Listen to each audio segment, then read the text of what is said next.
Әрдайым бақытты болудың жолдары. Әрдайым бақытты болу үшін күнделікті өзімен жұмыс істеу қажет. Арман мақсаттарыңызды іске асыруды, қуануды және осы сәтпен өмір сүруді үйреніңіз. Бақытқа ұмтылу.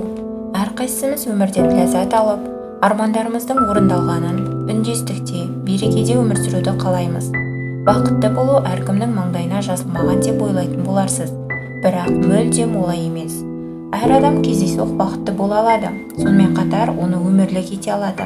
Бұған біраз уақыт, күш-жігер қажет болады, бірақ ең алдымен ол өзін жақсы көруі керек. Бақытқа бөленгіңіз келе ме? Алдымен оның назарын өзіңізге аудартыңыз. Өйткені ол жайдан-жай келмейді. Ол үшін не қажет? Армандарыңыздың орындалуы, өзіңізге қуаныш сыйлаңыз.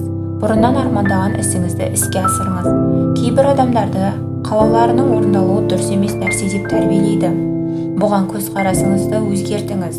Сіз бір-ақ рет өмір сүресіз және өміріңіз қашан аяқталарын білмейсіз. Сол себепті кішкентай қалауларыңызға неге тосқауыл қоясыз? Қалағаныңызды жасаңыз. Бұл бақытқа бастар жолға алғашқы қадам. Бақыттың назарын аудару процесі қалай жүреді? Кез келген жетістік бұл жұмыс. Бақыттың назарын аудару да біршама еңбекті талап етеді. Әсіресе жолдың басында. Ең бастысы бұл өз-өзімен жұмыс, ішкі жан дүниеңді және әлемді қабылдауды өзгерту. Бізге бөгет болып тұрған түрлі әдеттер. Адам күнделікті жасап жүрген әдет-ғұрыптарын өзгерткісі келмейді. Бірақ әдеттер адамды алдағы дамудан бөгеп тұруы мүмкін. Мысалы, кешке сіз теледидар қарағанды ұнатасыз, бірақ бұл уақытты көп кітап оқуға, серуендеуге немесе отбасыңызбен өткізуге болады ғой, және де бұл көбірек қуаныш сыйлайды. Бақытты қолына қондыру үшін шамамен 1 айдай уақыт қажет. Тым құрығанда 30 пункттен тұратын тізім құрыңыз.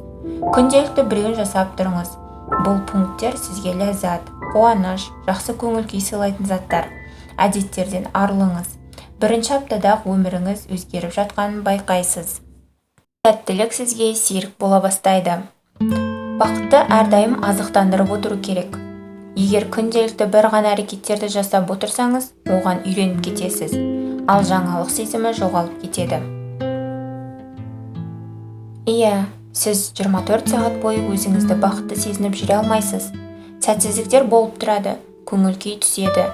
Сондықтан өз-өзіңізбен жұмыс істеуді тоқтатпаңыз. Бақытты кез келген қолжетімді әрекеттермен шақырыңыз. Әр сәтсіздік бұл біздің қателігімізді көрсететін және оны қайталамауды ескертетін сабақ. Қуана біліңіз. Бақыт түңілушілік пен мұңды жек көреді.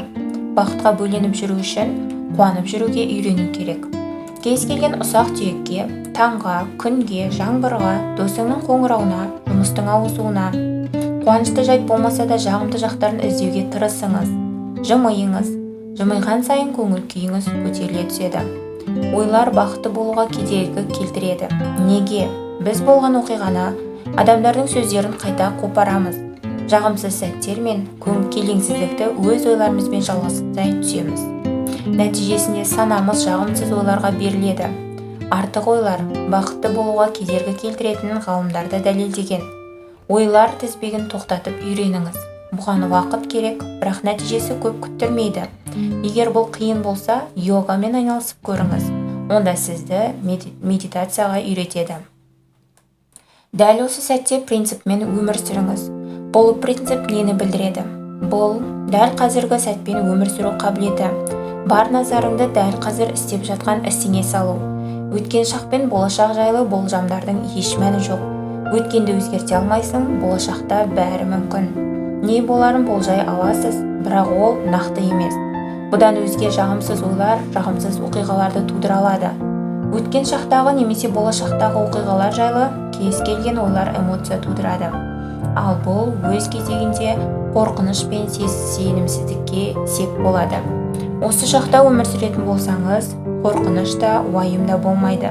Тек қазір болып жатқан оқиғадан ләззат алу ғана болады. Жай ғана ләззат алып жұмыс жасаңыз. Бақытты іздеуден жалықпаңыз және қолыңыздан ұшырып алмаңыз. Әр адам жеке тұлға, әрқайсымыз әлемді әр қалай қабылдаймыз. Демек бақыттың назарын аудартуға және оны ұстап қалуға өз әдістеріміз бар болуы да мүмкін. Өз өмірімізге және бізбен болып жатқан оқиғаларды қалай қабылдайтынымызға өзіміз жауапты екенімізді ұмытпайық. Егер сізге бірдеңе ұнамаса, оған басқаша көзқараспен қарап көріңіз, немесе оны өзгертудің басқа амалын табыңыз. Өзгерте алмайсыз ба? Онда дәл қазіргі сәтпен өмір сүріңіз. Өзіңізді сәл де болса бақытты сезінсеңіз, осы қалыпты сақтап қалуға тырысыңыз. Күлкі көңіл күйді өзгертеді және қоршаған әлемді оңай қабылдауға мүмкіндік береді. Бүгін тамаша көңіл күйдесіз бе? Оны барынша азықтандырып, сұрқия адамдарға бұл қалпыңызды бұзуға, өмірден ләззат алуға кедергі келтіруге мүмкіндік бермеңіз. Сізге сенімділік сыйлайтын, көңіл күйіңізді көтеретін және ештеңеге қарамастан әрдайым жолыңыздан табылатын адамдармен ғана араласуға тырысыңыз.